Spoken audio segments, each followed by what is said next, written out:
I recently tried Skyrim virtual reality on the Oculus Rift, and I have to tell you, I was a lot more impressed than I thought I was going to be.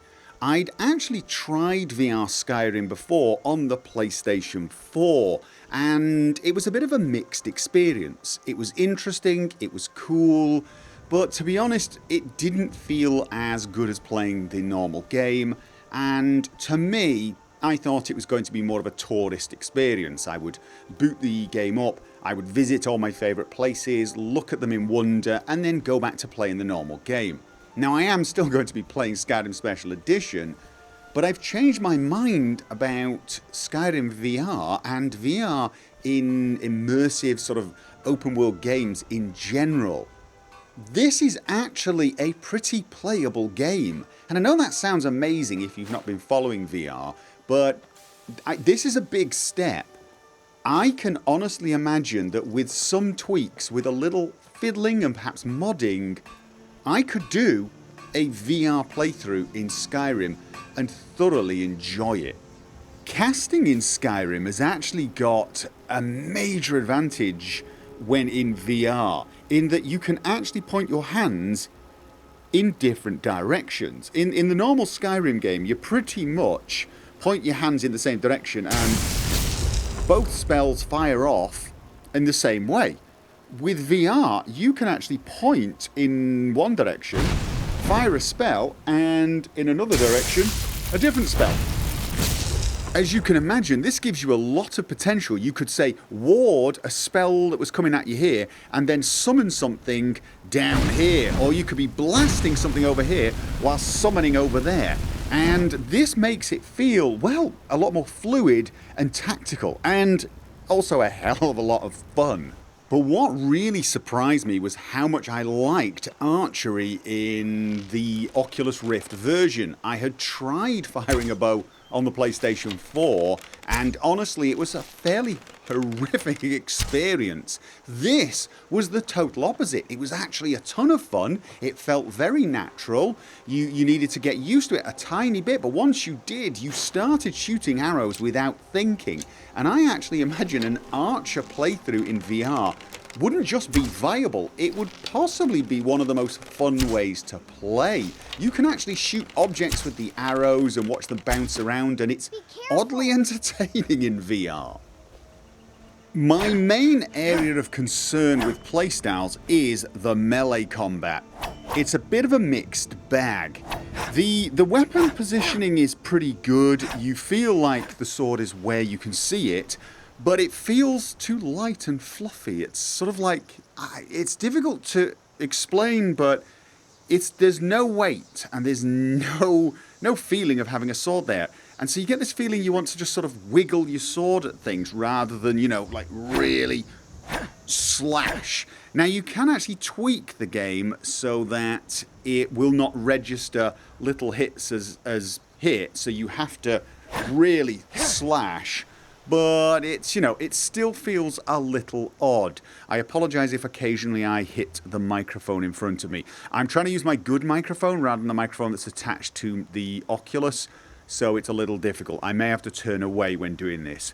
The shield is actually pretty good. It's very easy to use, very natural to sort of, you see a blow coming in, so you raise it, and shield bashing works really nicely.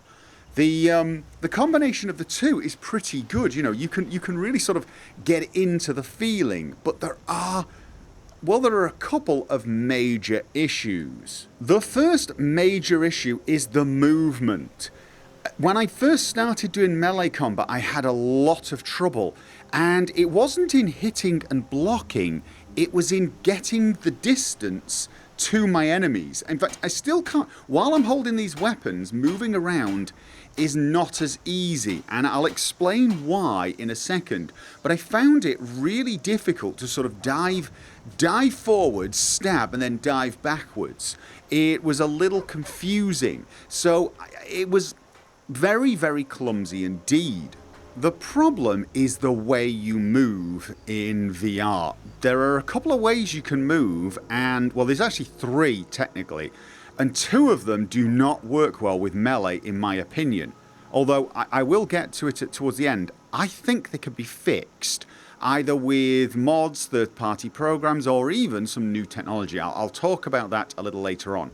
The first main way of moving is the way I've been moving around recently. Now, to show you how this is done, I'm going to put my weapon away and show you the controller, because you can actually see the controllers in game, which is a little odd, although you can mod them to look like hands or better skins. Now, you use the thumbstick to move. You're going backwards and forwards using that thumbstick, strafing left and right. You can actually use the other controller to control the view, but the general idea is you don't need that because, of course, you will turn with your head and your body. Now, originally, when I started playing some VR games, one of the problems I noticed was a lot of them were direct ports of normal PC games that used a mouse. And we all know if you use a mouse, when you turn, you have a new forward. So, if I'm going forward and I turn with a mouse like this, the forward direction changes and you keep moving in the direction that your mouse is pointing. In VR, that is extremely nauseating because it doesn't feel real. In a normal game, basically, your direction, your face and your body, your face and your feet are always the same. So if you look over in that direction, your feet are probably facing that direction as well. Or at least that's how the game reacts. In VR, that is not the case. You will be moving in a forward direction, and I'll show you the controller so you can see where my body's pointing, but you will look around all the time. And you don't want the movement to suddenly change as your head moves around. This is one of the things where VR differs to non-VR gaming. You have what is essentially free look with your head. Anyone who's ever done a driving game or a flight sim will know what I'm talking about. The ship is independent of your head if you have free look on, so you can look around. In VR, that is essentially what you need all the time. Your body, and the direction of your body at the moment is where the controller is, because I'm just holding it forward. That's the direction of forward. The direction I look is independent. And this works brilliantly. This does work brilliantly. And it's not actually as nauseating as some people might think. As long as you don't move too fast. In fact, even when moving fast, they've got these sort of tunnel vision. Oh, excuse me. They've got this tunnel vision effect, which actually helps a little with any nausea that you might feel. So it works really quite nicely. So what's the problem? Well, when you've got melee weapons, I'll take them out now, and a shield, your controller is controlling those. Now, as long as I keep the shield like this, I can still go forwards, yeah? I can still control the movement. And if I had a dagger, as long as I held the dagger like this, it would be the same thing. But of course in combat, you don't do that. So as soon as I move the shield... Oh God, I'm smacking the microphone. I will try not to do that. This is not as easy as it sounds. So let's just say I'll look this way. I start moving forward, and then I block. Do you notice how suddenly I'm going sideways, not forwards? This is because my direction of movement is controlled by... I'm pressing forward now. I've not changed the forward direction. Can you see how I'm moving all over the place?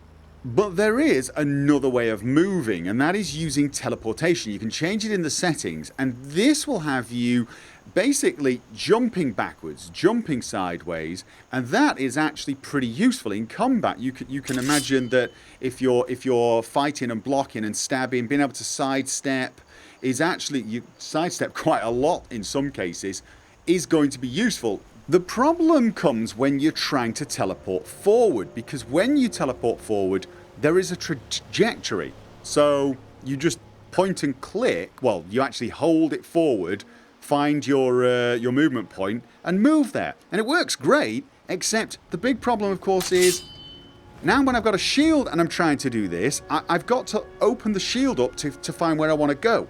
So let's say I want to go there. I've dropped my shield. And if there's an opponent there or over there, they're hitting me. So I instinctively want to keep the shield here whilst I'm trying to move forward. And as you can see, that's an issue.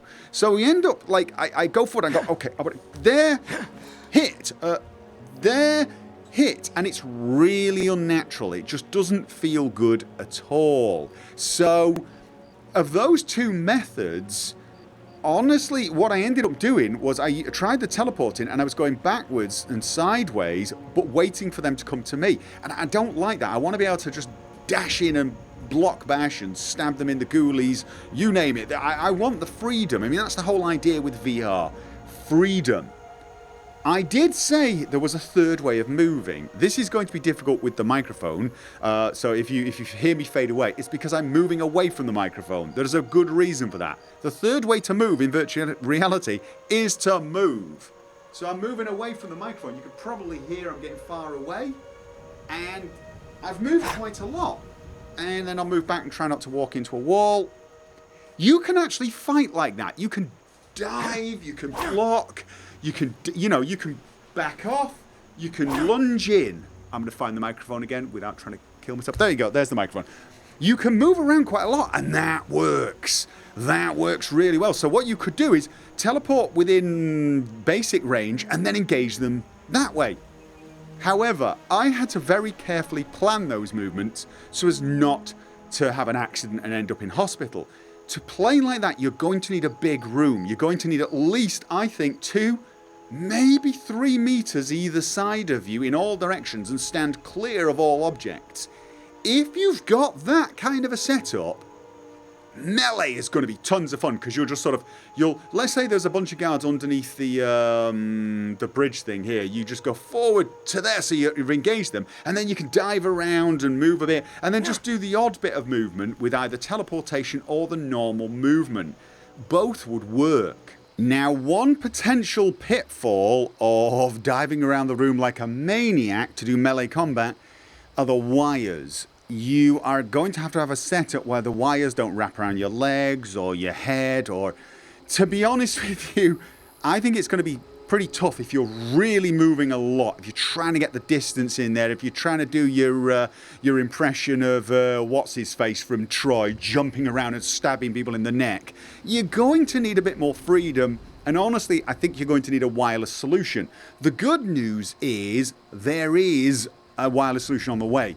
The Vive Pro should be getting a wireless unit towards the end of this year, and I think once that comes out, not only are you going to have a much better resolution image, which will help, it really will help, especially when looking at distant terrain, which is one of the weaknesses in VR at the moment. You know, you actually get more sense of immersion and size from these buildings here. It's amazing actually how much larger things like this overpass look in virtual reality. It looks very, very impressive, and but you lose some of that impact with mountains because the resolution is not that good. It's not as good as it would be on your normal monitor. So the Vive Pro is probably going to improve that as well, but the wireless aspect, that is going to be incredible. If you've got the money to have a room set aside for VR and you can get the wireless Vive Pro, you are just going to love playing melee in this game because I think it would work great. For the rest of us, I honestly think we need a new technology solution for this, and I think the solution is actually pretty damned easy.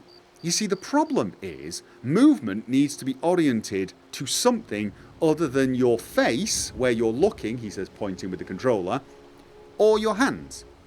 I mean, having it linked to your hands was good because it meant you could look around without falling over in lots of random directions. But now we need to separate it from your hands so that you're free to swing your hands around. And the simple solution is to have another sensor and perhaps have it around your neck. A pendant. Something that sits on your chest and lets the... Maybe a pendant would be a bad idea. It would have to be something that's fairly secure. Just a harness with a sensor at the centre, and the game then knows where your chest is facing. Once it knows where your chest is facing, you can pretty much make that forward. And so when you want to move, you just make sure whatever you're pressing the forward button, you make sure your chest is facing in that direction. If you want to face your chest in this direction and have a bit of a side stance like that, you know to press forward and strafe when doing it. And you'll probably get used to it once you're in combat. Once you're in combat, you'll probably start doing it without thinking.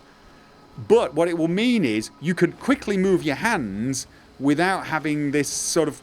As you can see, I'm moving my hands. You can see this is me with my finger on forward, okay? And as you can see, it's completely messing up. If you can get rid of that so that it's decided by your body, I actually think melee combat with normal VR controls in a normal room would actually work. So that, I think, is going to be one potential improvement. So, as I said, at the moment, I'm really impressed with this, and I can imagine playing this game in VR, but I'd probably focus on a bow user or maybe a spellcaster and, you know, wait for a better solution for melee. Overall, regardless of the playstyle you choose, this game has a lot of potential, but you should be aware that it has got a few niggles that reveal it was not a game that was designed for VR, but is a VR game from a port of Skyrim Special Edition. And it shows itself in things like the interface. Press A to take cabbage. That is quite obviously a controller setup, because the A button is on top. And taking it or picking it up like that feels odd. And the reason for that is these controllers have a grab key. If you look at the side, when you squeeze the handle, you're grabbing things. That's how it usually works. So what I want to do is grab the cabbage, and you don't. You activate it. Same with take. Now you can remap the controls using mods, which is why I say mods are probably going to fix this. However, seeing as that's the same thing as open doors, I suppose you could say you're grabbing a handle. Excuse me, I'm a little close to this. You could say you're grabbing a handle, but you also use that to talk to people. So you suppose you could say you're grabbing them. Oi, you, come here, and talking. Okay, did I just zip forward? I think I did.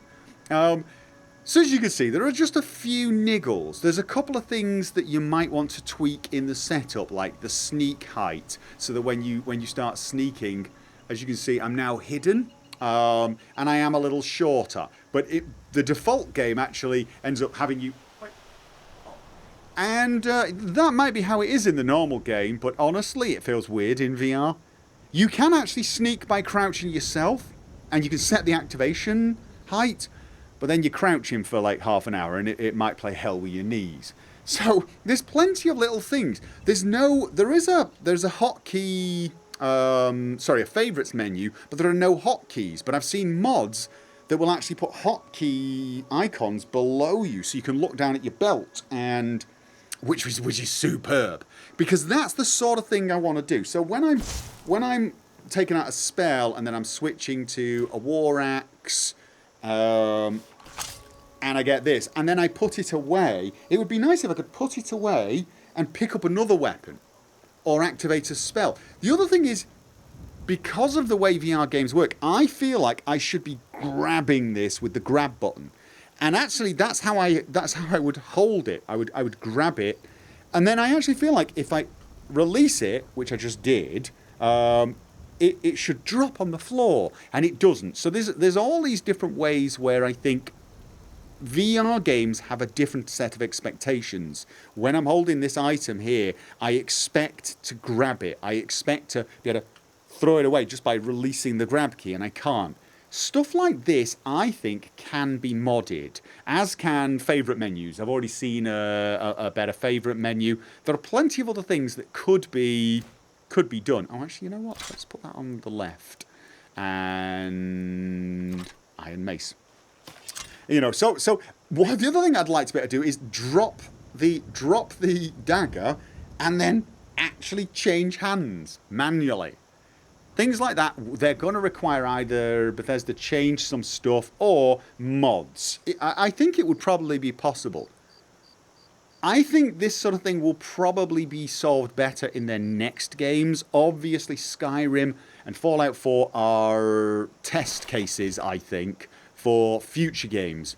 And I'm hoping when they plan their future games, they will consider VR mechanics and build it in from the ground up, and thus the mechanics will change depending on whether you're in VR. A lot of it's going to come down to experience, what players like, what players sort of latch onto, and what the modding community does as well, as per usual. I think, though, this has potential. I think I'm going to continue on with this. I'm not doing a proper playthrough, but I do think what I'm going to do is start installing some mods, start tweaking some stuff. I've seen one program that actually allows you to walk by walking on the spot and swinging your arms. And it detects it and makes you walk forward. So you just keep walking around like this and it would actually walk forward. That is potentially a great addition. I think it was about $10. There are actually various other solutions. I'm going to be trying loads of different things and seeing what works. And as I try them, I'm going to update you guys and give my opinions on how this experience is. At this stage, though, if you're wondering, do I recommend you sort of invest in a VR helmet and get Skyrim VR and play it?